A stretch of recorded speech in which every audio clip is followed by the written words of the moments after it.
There you go. So you guys can see this, right? Yeah. Cool. So last time, let's see what we did. We had player movement and shooting, I think, right? Yeah. And we had some, when the player gets collision, they take damage. So I was going to show more UI, I think, this time. So let's do some of that. Let's get some buttons set up. So we already have our canvas. So I'm just going to add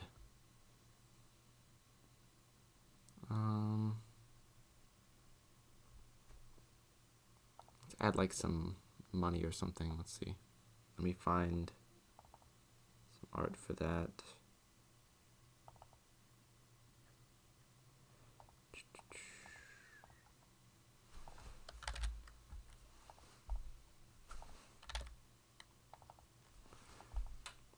So we're just going to add some pickups for money, and then we're going to display that as UI.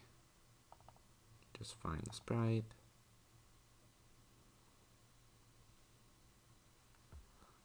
I'm going to open the player controller so we can check from there.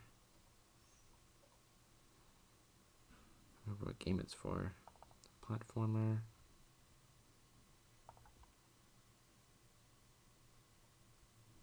There we go. So I'm going to drag this coin in and change to point. So I'm going to make an object for it.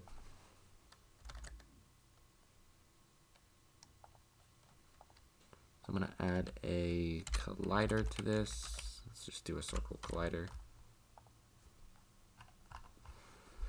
I'm going to size it down to like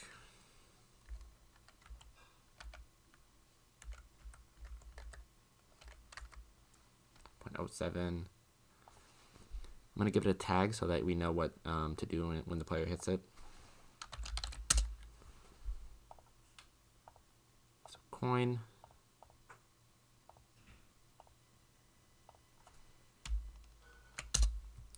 Make it a prefab in here, and I can just drag a few coins around.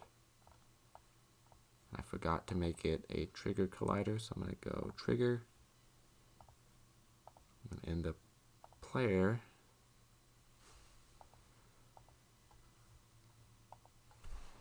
I'm going to make an on trigger enter 2D.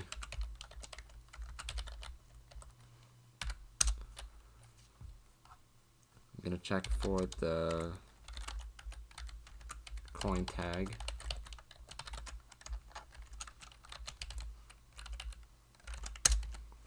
So if we hit a coin, we're going to add one to the player's money. So we have to set up that real quick. Int money. We already have the UI, so we just need to reference some text for that.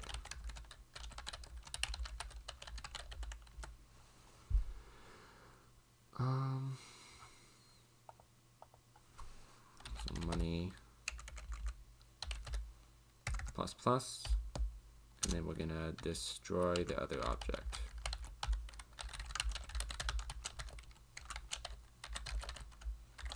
And I usually just do set active to false. You can also do destroy collision.gameObject. It does the same thing.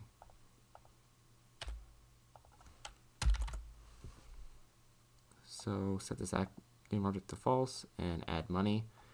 In our update event, we're gonna check update the money every frame. You can just do it in here when you add money if you want, but I'm just gonna do it every frame. Doesn't really matter. So I'm gonna do money text equals I'm gonna do like a little x plus our current money, and you do .toString. Usually you won't get an error if you do an int or a float this way, but sometimes when you do a bunch of formatting and a bunch of strings together, then it might have you do this. So I just do it anyway. So x plus money.toString. think that's all we need. Let's see if it works. So we have our image here. I'm gonna drag the coin sprite in there. We can see in the game what it looks like.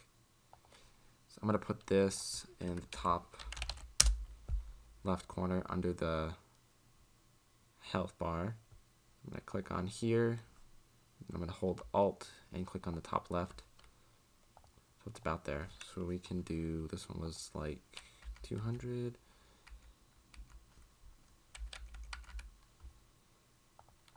Do like 150. Oh. Wow. Just leave it like there. Do negative 100 though. Make it like 50 by 50 or something. And then I'm gonna add text to this. I'm gonna right click on the coin image, go UI text. I'm gonna do times 0.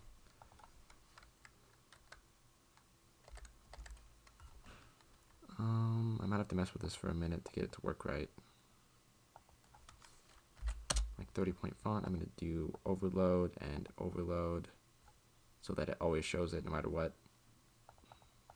So if I just keep adding to this, it's never going to stop showing my money. I'm going to put it, you can change the anchor points right here on alignment, have it show like in the middle on the left side. We're just gonna make it like 10 and 10-ish.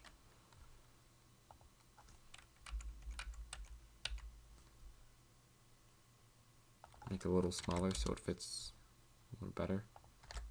I can tweak this for like an hour, but it's still gonna look the same. So I'm gonna go to my player and drag in the reference.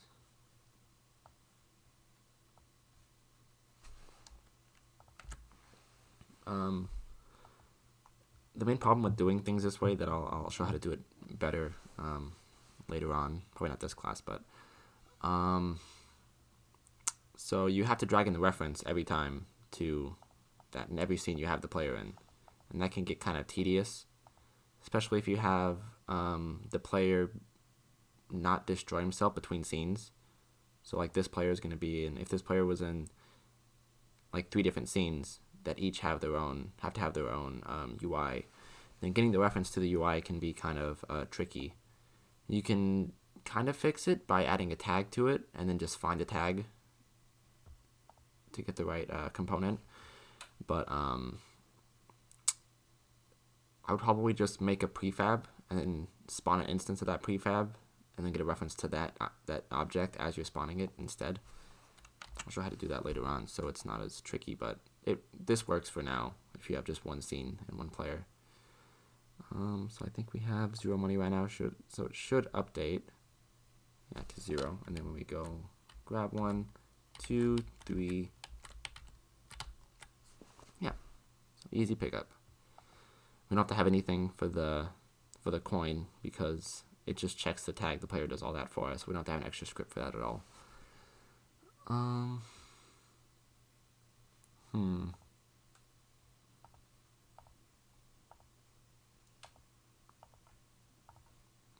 It's going to do more of the UI stuff.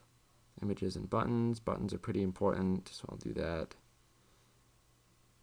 Input fields you can use for like if the player wants to type in their name and stuff. You can just save that to a string that you can use later on.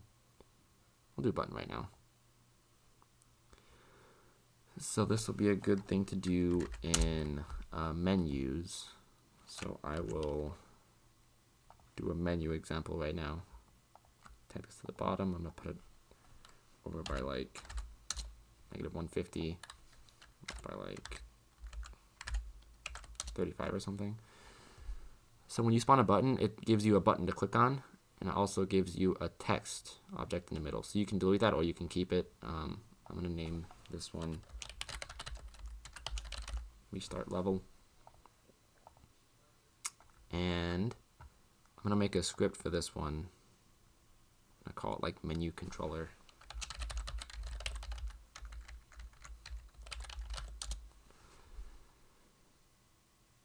So menu controller, we're just going to make a couple of public functions that we can reference, that we can have the button reference to do certain things. Let's see, restart level. It's also going to go into scene management, which is going to be good for if you have multiple levels in your game. You're going to want to have at least a menu. I think the second or third micro games require you to have a menu somewhere, or just multiple scenes in general. So we're gonna first do using Unity engine .scene management, and we can do scene manager .load scene. And this you can give a string, you can give it an int, you can find your current scene and just reload that current scene. So if you want to do just load first level, you would just load scene with build index 0. And do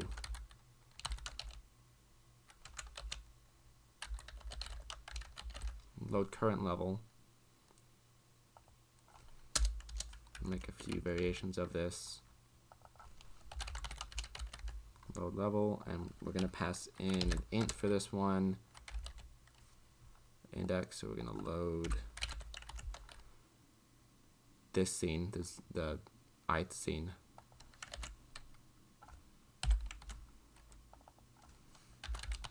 I'm going to name this thing the same thing, except for I'm going to give it a string instead of that.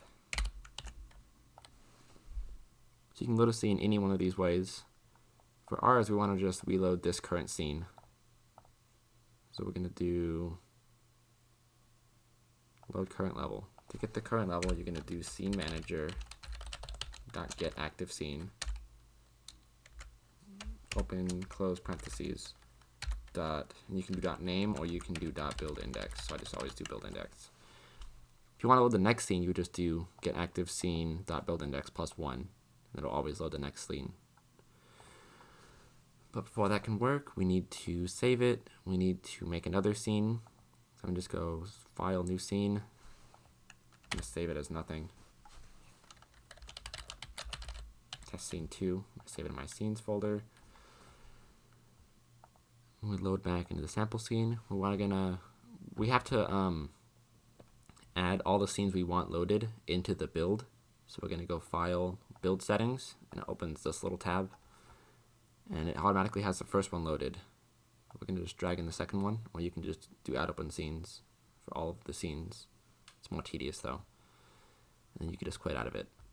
So if you want to reload the current scene, we're going to go to the button. We're going to go to the bottom. We're going to have the on-click event, and we're going to add an event to that. And it wants an object. It wants an object because it'll try to find what scripts and events you can possibly do from that object that it has. So we're going to make a new object. I don't know why it's spawning there by default, but it's fine.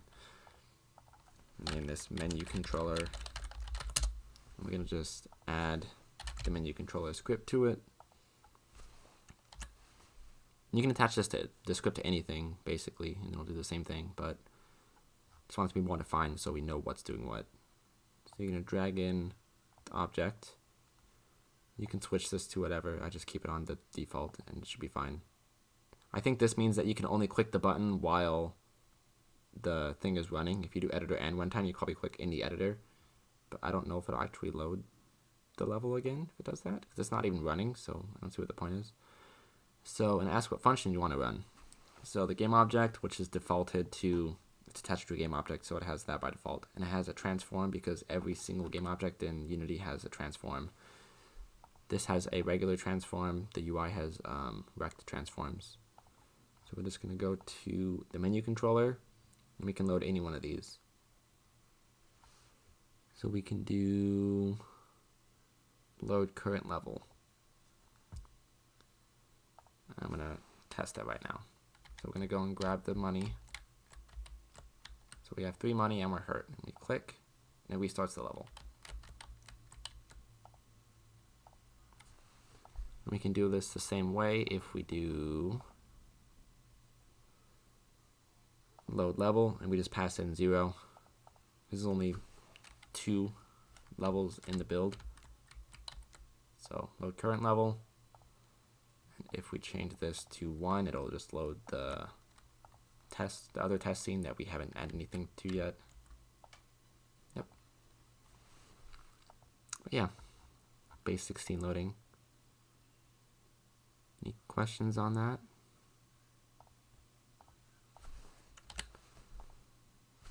Just duplicate this. Start level. Perhaps this will be covered a different time, but let's say we wanted to carry certain values from one scene to another. Is that simple to do? Kinda. What values specifically? Like, let's say for instance, you wanted some sort of store, and this game scene is where you build up the coins to use in that in-game store. Okay. Like taking the coin value from one scene to another, perhaps. Okay. How many coins you have. So we can have, let's see.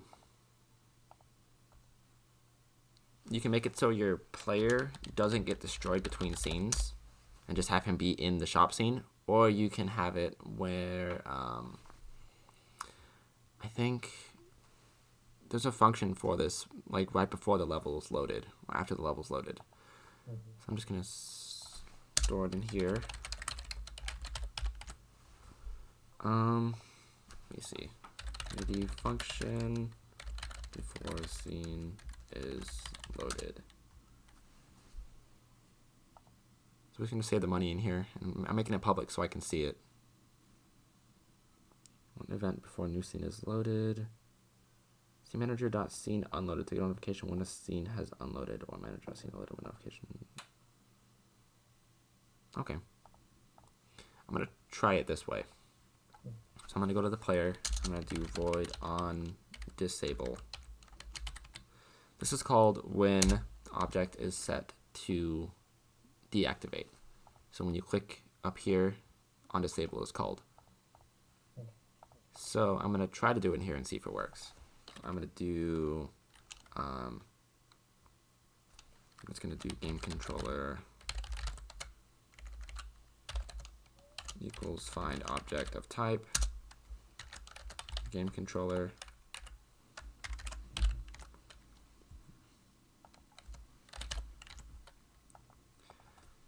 So controller.money equals money.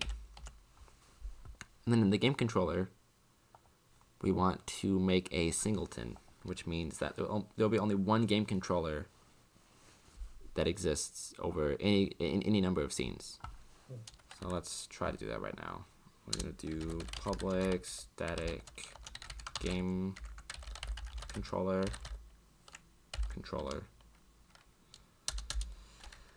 I'm gonna do void.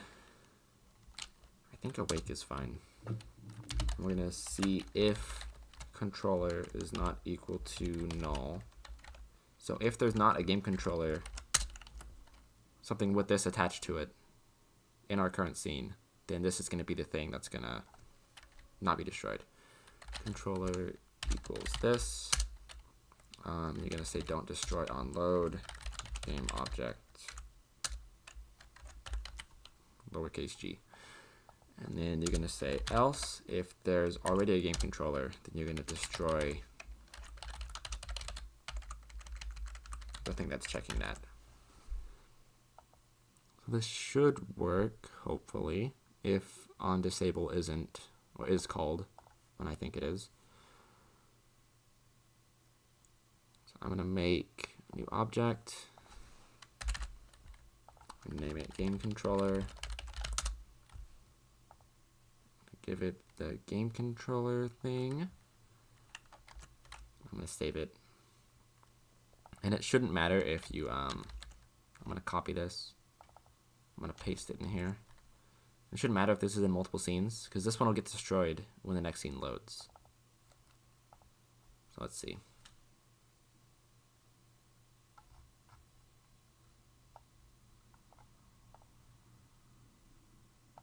Oh, that's not through an instant. I know there's a way to do this.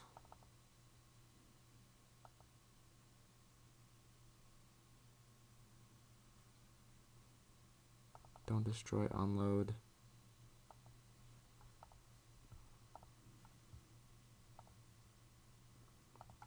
Look it up real quick.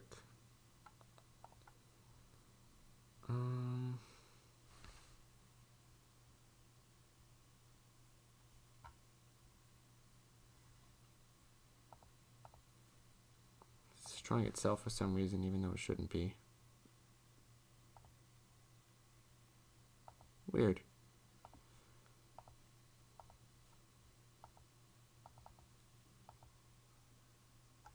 Oh, that's why. If there is no controller, then you have to set the controller, though. I've done that so many times in like the past week and a half. Done not equal to instead of equal to. Yeah, so it'll add this new thing over here. It looks like the scene symbol, and you do the drop down. So it's not going to be destroyed anymore. So I'm going to grab some money. Restart the level. Okay, so it's not called. So there is a certain time when the scene is unloaded. I think that thing was right. It said on scene unloaded.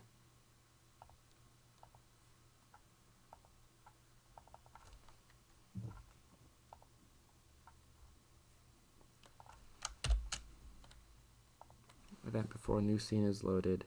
Scene manager active scene changed.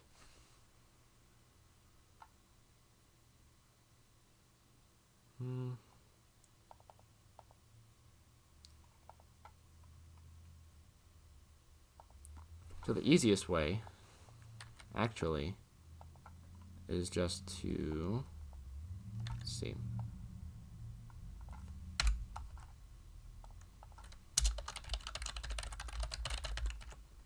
Save the game controller like that, and instead of doing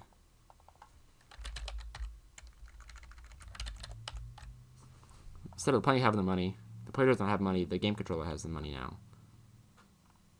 So you can store it somewhere else that won't get destroyed. What was the way to do it though?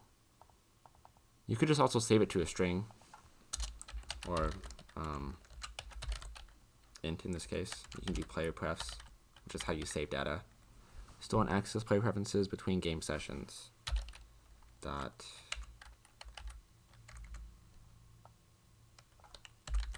Let me see.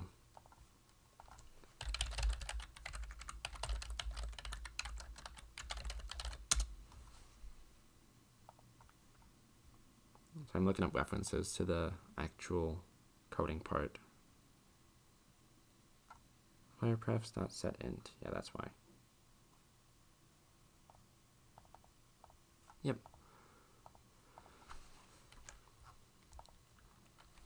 So then probably have a place where we would load the next level, like in here, and you would load the money into that before you load the next level. Also do it there too. There's a few ways you can do it. There's advanced saving where you can save to files, and I think they convert it to binary or something, so you can't like have players decode it and stuff like that, so it's more secure. The easiest way is to just save it in an object you're not going to destroy. The only problem with that is that now this object has to be in every single scene you have for it to work now. That gets a little tricky. There's also scriptable objects, which I'll go over way later. But those are just data containers. They're not actually in the game scene. So they're like saved in the project itself, not the actual scene you're loaded in. So you can check different values of that and then go from there. And I think that'll That'll work between scenes, but not between sessions per se, unless you save it to a file itself, I think. It gets very confusing very fast. So count that money. So we'll see here now, this one updates instead, and we can restart the level, and it has the same amount every time. Even in the next level, it'll still have that value. So that's the way I would do it to start. And if it works, then it works. If you need it to be more complex later, then it's simple enough that you can like refactor it and like get rid of the old system in like 10 minutes or something. Okay. I'll try to find a more definitive answer on when you can save stuff, because on disable is not called apparently when you unload a scene, but I'm sure there's specific events that are called right before you load or before you unload. Perhaps a simple solution to that is in the function where it loads the next scene, just Yeah. quickly disable the player. Yeah,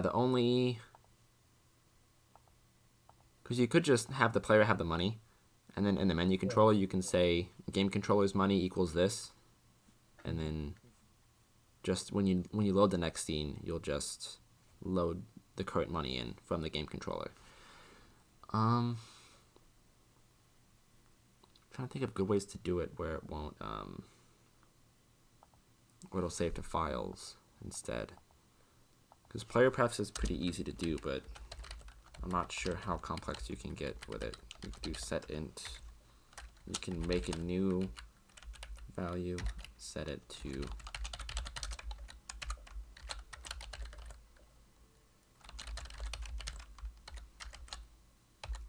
money. I set it to private, that's why. So we can do it like that. Let's see if this works.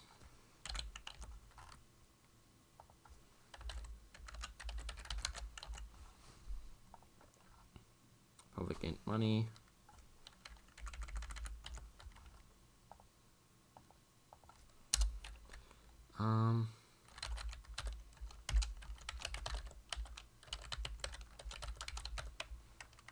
So we're gonna get money.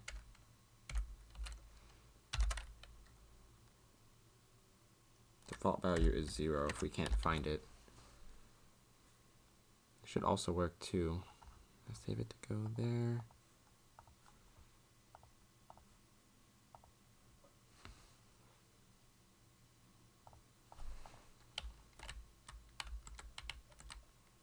So restart.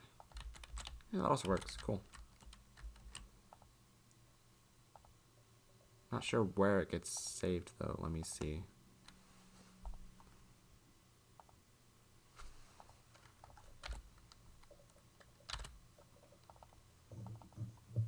Sorry, I haven't really done save data too much, but this is interesting right now to me. Get ignore, assets, user settings. Maybe that's where it is.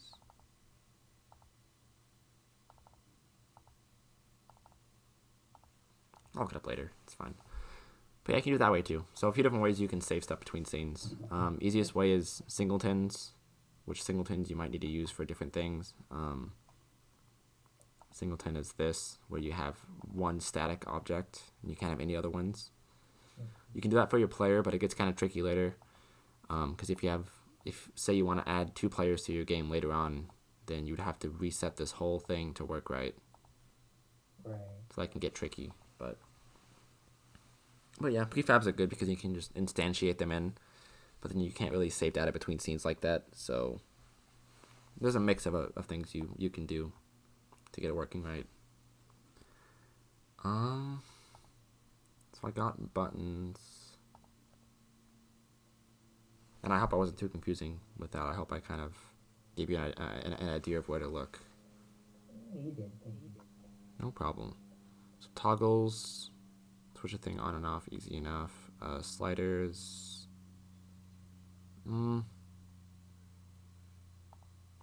I've seen sliders used in tutorials for health bars before. a lot of the time, where they just delete the handle and then just fill the actual bar up a certain amount. I like using this better because you don't have to. It's less of a weird setup. You just have to change what the image type is, and then go from there. But like if you have this for like volume or something of your game, you can have it in a menu and say, okay, the default value is going to be like 30 or something. And if they drag it, you'll change what the sound volume is going to be. And I'll go over audio mixing later on and how to play sounds and do that all right.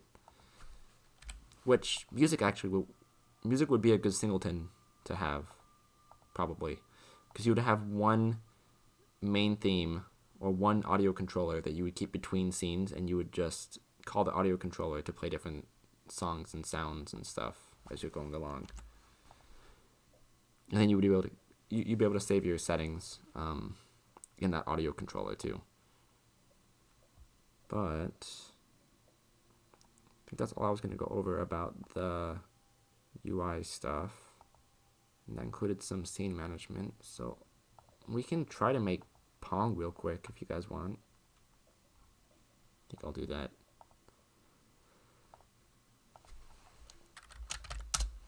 It's going to be our Pong scene.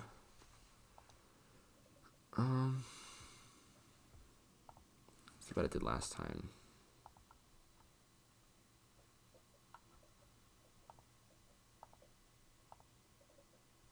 Cool. So make Pong paddle controller. I go in here. I'm just gonna name a string for what I want to have the inputs be, because I don't want to set up a whole new input for just W and S or A and D for moving up and down. So I'm just gonna name it input. Caps lock, please. There we go. Input name. I'm gonna do public float speed. I'm gonna reference a widget body 2D. I think that's all. I guess we can take an input too.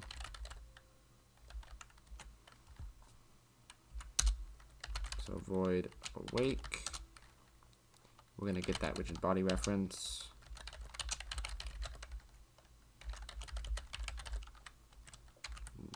D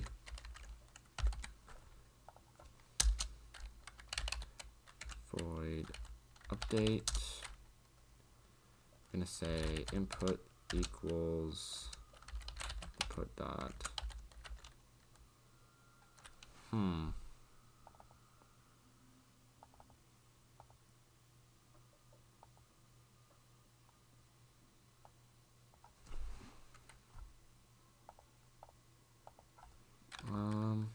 shoot. That should be easier, but let's do this way. Input name 1, input name 2. If input dot get key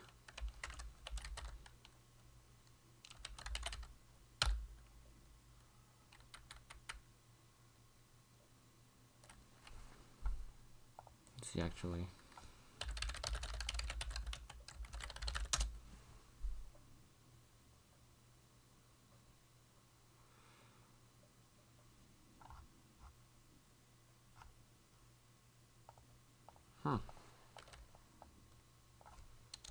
Sorry, I keep going back and forth with this. Bool player 1. If P1, if input dot get key, key code dot W.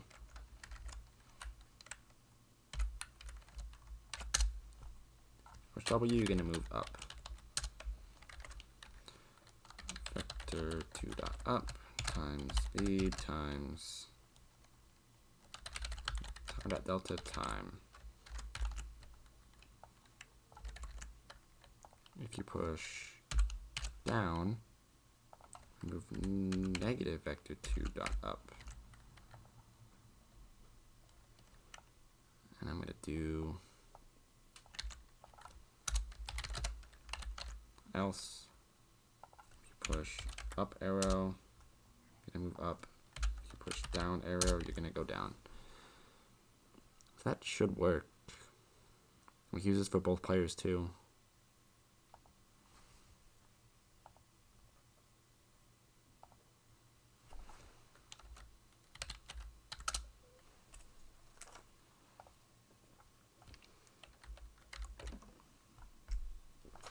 Add the paddle controller. I don't know how fast to make it yet.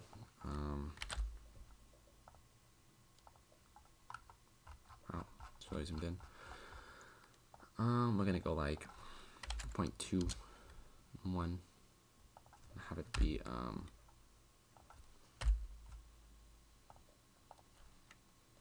and if you hold control and click on this little arrow, you can move it by increments. So if you want to snap things to certain points, you just do it that way. I'm gonna give it a rigid body 2D. I'm gonna give it a collider. Make sure gravity scale is 0. You can give it some linear drag if you want it to not slide around too much. Also gonna let's do like 50 or 250. This one's player 1. Drag it in. I'm gonna duplicate it and do +3. I'm gonna unclick player 1. Also gonna add more sprites for the walls.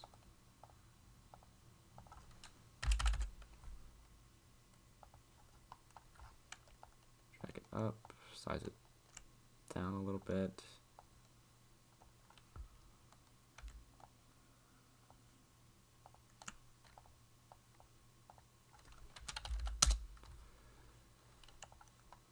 Duplicate again.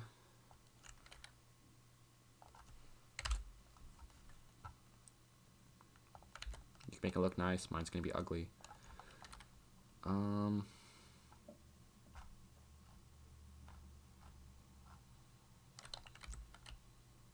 We're gonna, oh, I have a ball, but it's gonna just move up, huh?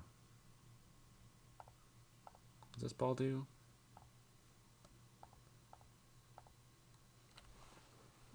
Just adds up. Let's shuffle this around a little bit so it moves either left or right. So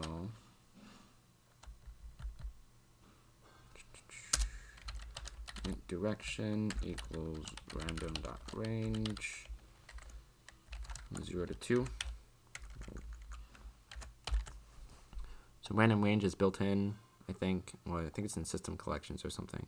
Oh, it's in Unity Engine. Okay, cool. So it gives you a number between this and this. So this one's inclusive and this one's not inclusive. So if I say 0 to 2, it'll give me 0 or 1. So always have this one be 1 more than what you want. So I'm going to say if direction equals 0, then we're going to move it to the right. Time speed. Else we're going to move it to the left.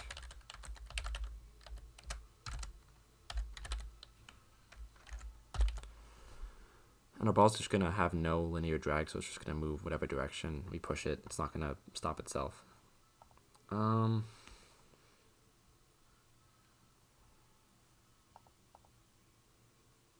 We don't want it to destroy itself on the wall anymore.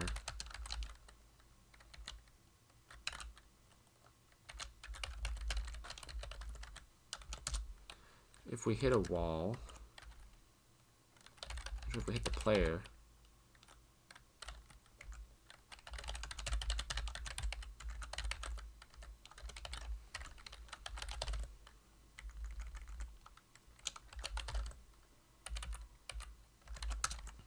then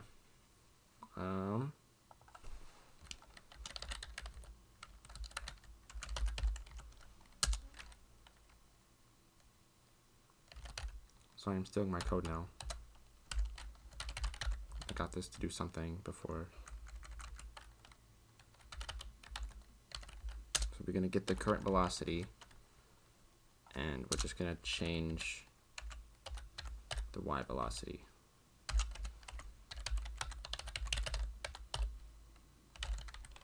For 2 plus...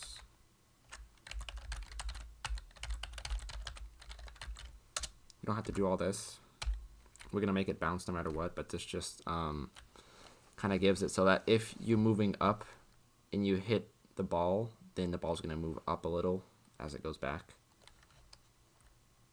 Dot velocity. Dot. Wow, if I can type today. Over 3. And we're going to say velocity equals that velocity. So if we hit the player, we're gonna check for, or save our rigid body velocity that we have. We're gonna basically flip it and change the y velocity based on how we're moving. I think that's it for now. We need to add goals, and then that should be good. So the ball has circle collider. Let's not make it trigger. It's gonna break the other scene, but that's fine. We don't need it anymore. The paddle needs to have the player tag, and we need to spawn it at 0, 0. And one more thing, we're gonna make a physics 2D material. Basically says how collisions affect things, so we're just going to call this bounce. And we're just going to set the friction to 0 and the bounce to 1. So if this ball hits anything, it'll just bounce, and it'll just flip the velocity. We just drag it into the material on the rigid body. Whoa. Well, that happens too if it's moving. We need to freeze the position. Let's do... Forgot about that. We go to freeze the X position and the X rotation, or the Z rotation. Close enough.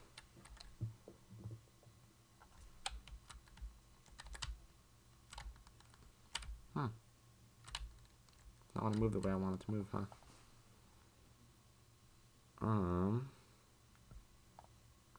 Let's do this too.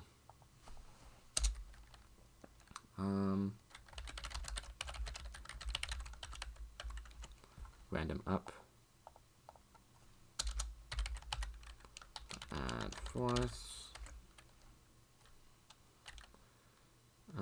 Vector dot up times random dot range negative random up to random up. So that's a 10 and 15 on the last one. Basically, we're gonna push it left or right, and then we're gonna push it randomly up or down. I think that'll work. Hopefully. Let's just change the speed so it's not as crazy. Let's do it to like 50 or something. I don't know. I'm like 15. Still might be too much, but let's see. Oh, it's not enough at all. Let's do... What were my settings last time? Oh, don't know what that showed, but nothing important. That's a lot of speed. The ball was 70 and 25. Let's try that.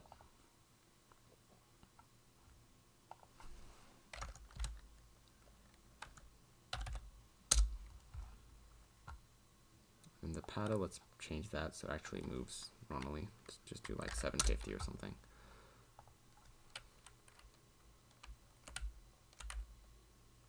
Yeah, so that works. We just up that so it's not as boring and slow. Oh, I think my mass was changed too. That might be why. If you change the mass on your ball, then it'll affect how much force it takes too. So it's gonna move like 10 times faster now. That might be kind of crazy. Yeah.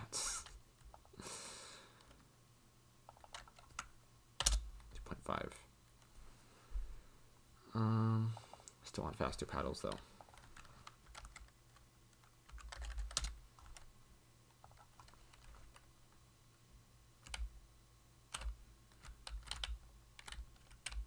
Oh, no walls, cool. So we need to add colliders to these walls, and then they should stop everything from going out of the map. I'm just gonna move the walls closer so they don't.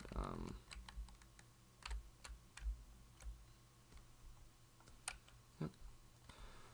So I'm gonna pull these walls closer so we can actually see them. It's 7.25. We can check in the game view if we can see it. Cole, I have a quick question. What's up? So, for the colliders for all the walls, can you do like did you select all of them and then add the collider for all of them? Oh yeah, yeah. Sorry, you can click and you can shift click to edit multiple objects at the same time, and I just added the collider from there. Sorry. Oh, okay, cool. So then another follow-up question. So, say I highlighted the ball and the paddle at the same time. Yes. Would it show both the ball and the paddles?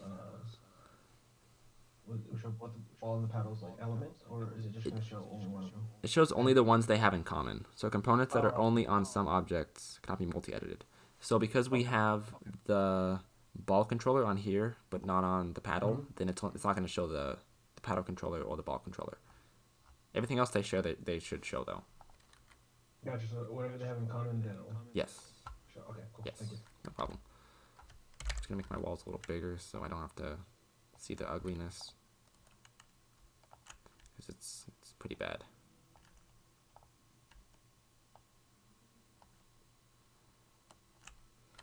Let me actually delete this one. I'm gonna duplicate this and just move it.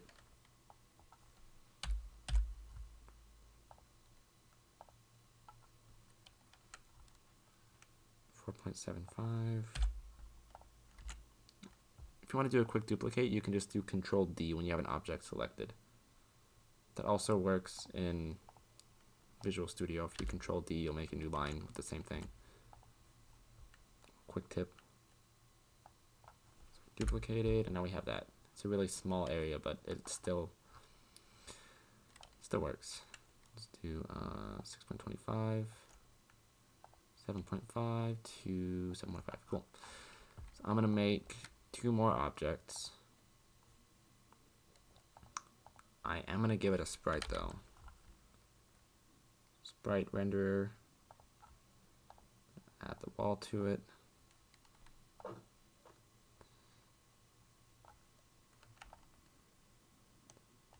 put this thing in order layer like -1, so it's under the other walls. I'll make it a little bit bigger. And I'm gonna call this goal. So I'm gonna make it kind of transparent.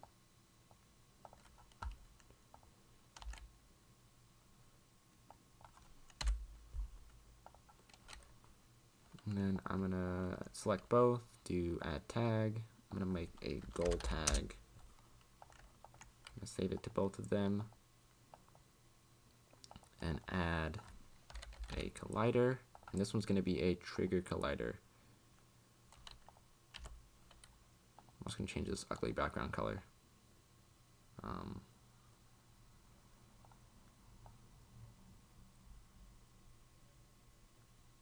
Do we know what color I want for the background?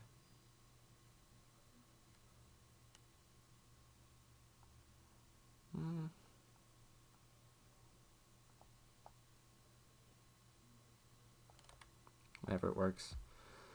So I'm gonna go. They both have goal tags, so we're gonna go into the ball controller.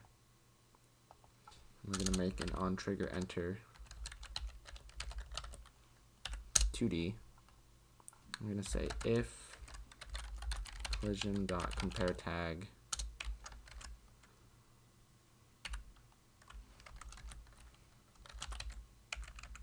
wow. If you're hitting the goal, then we're gonna do this again. Basically, we're gonna change the position and we're gonna do that again. So best way to do that is, let's see, I'm gonna save this to a function. Call it void push ball. I save it in there. I'm gonna say on enable, we're gonna push ball. So I'm gonna say push ball. For that, we're gonna set its velocity to 0. I keep doing the wrong button. Equals vector 2.0. So we're going to 0 it out, and we're going to set its position to 0, 2.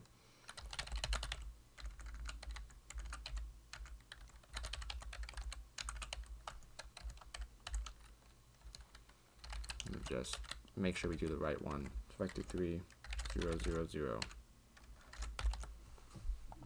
So that should work. We'll just need one more thing after this, which is keeping track of the score.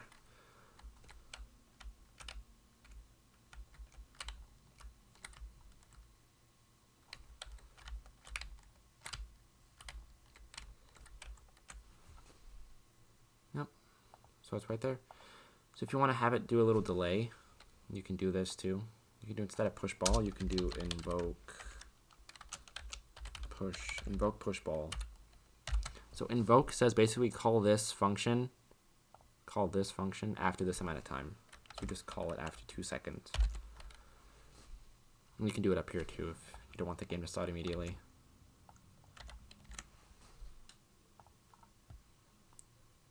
So after 2 seconds, it'll push the ball.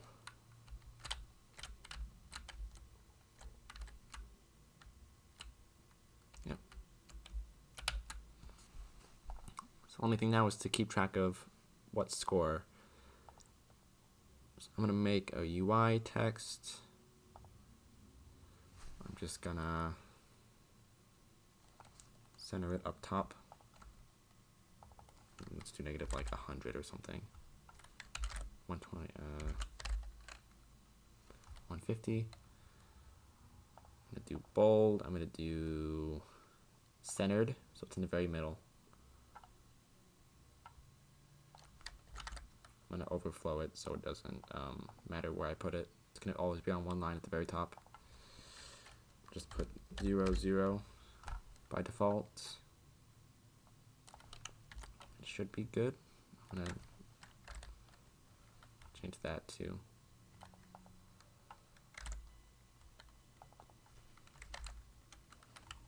cool.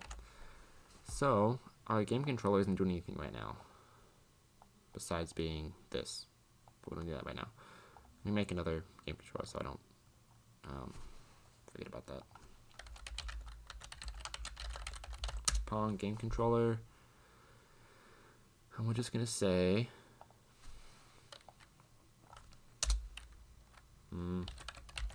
public int p1 score, duplicate it, control D, into score.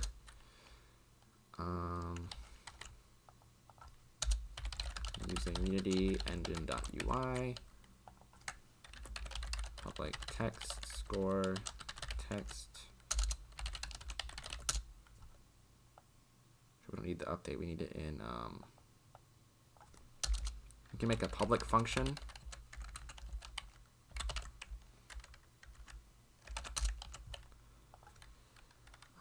Int. So we're gonna just make a new function for the score. We're gonna keep track of if the player 1 is scoring or if player 2 is scoring. So if P1, then we're gonna do P1 score plus plus else p2 score plus plus. And then outside of that, we're going to update the score text. Score text.text equals p1 score dot toString plus, we're going to put a little colon between them, plus p2 score dot toString. So this will update the score every time we make a goal. And we just want to call this when the ball hits a goal. So you can have two different tags for the goals if you want. That's what I did last time, but there's a better way to do it. You can just check right here if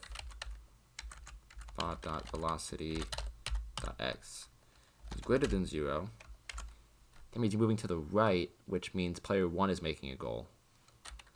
So you would just player 1 scored. I need a reference to it in here. Pong game controller. I find it when we load this object. You can also just make this public game controller and then just drag it in if you want, but this is better because you can put any scene and then it finds it no matter what. So find the game controller, and then we're going to do count.score, and we're going to pass in true. The player 1 has scored. Else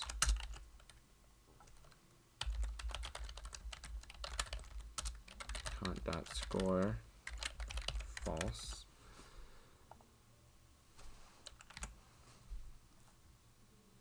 And we should be good. Hopefully it doesn't update more than once a frame. We'll see. Move this out of the way a little. Oh. What's that error? Oh, I didn't make the game controller, duh. I'm going to create empty 0, 0, 0. Every time I do that, keep hitting insert instead of.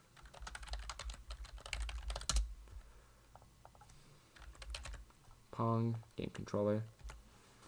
We just drag in the text. We just leave it like that.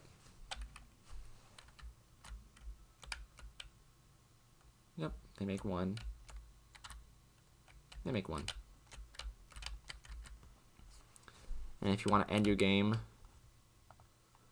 you can just say something like the game controller and score to win.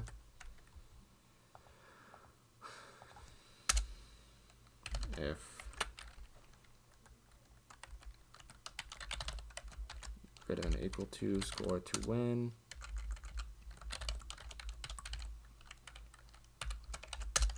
Then do what you want in here. Player. You can either destroy the ball if you don't want the ball to show up again. You can change your text down here to check and change the score to say player 1 wins instead of showing the score. Or you can append it to it. You can just do if you can just add it to it. I don't know if you can do plus equals to the string. I don't know if /n works either. Player 1 wins. Does that work? Yes, it does. It's not going to show up right, but it's fine. So you can add it down there to see if they won and update the text that way. You can load the next scene if you use scene management and just load the scene if player 1 wins. Load into the scene if player 2 wins. Or you can just stop everything and just show different text. But yeah. And then you have Pong basically. And next time I'll show how to do breakout, though that shouldn't be, it should be about as complex as this. You just have one player moving left and right and bouncing the ball up. And if it hits a brick, you just destroy the brick. And you just check down below for if the ball goes past the player and they have to get hurt or not. But yeah. Any questions, concerns about any of that?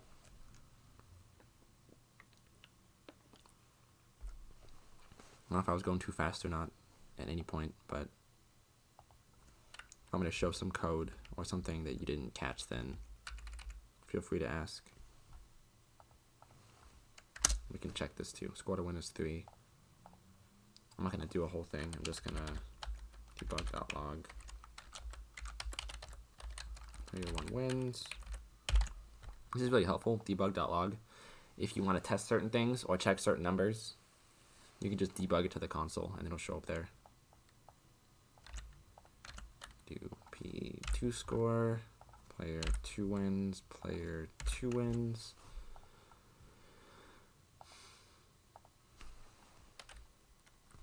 Just sit here and watch what happens. Wow, okay.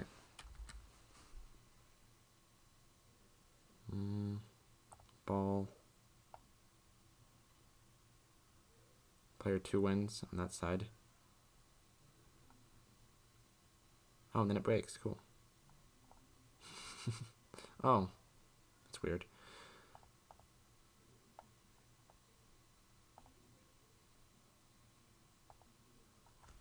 Okay, so pong breaks if apparently you drag the ball everywhere.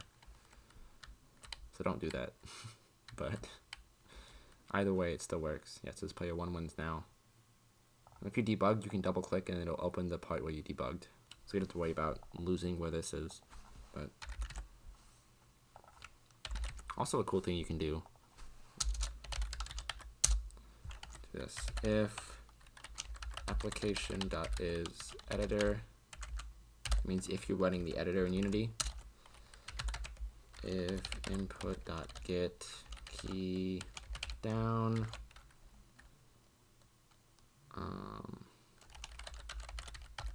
keycode.p or something, I don't know. Score for player 1. You can check this if you don't want to have to play the whole game for 20 minutes. No matter what you're doing, you can just do it that way and then just wait for the last one.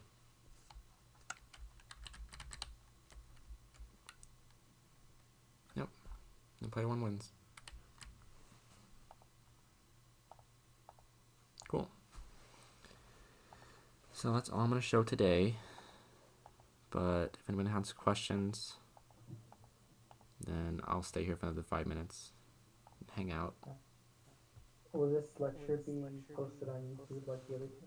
Yep, I should have been recording the whole thing, so I will stop now and then I'll upload that once it loads. It'll take like a couple hours probably.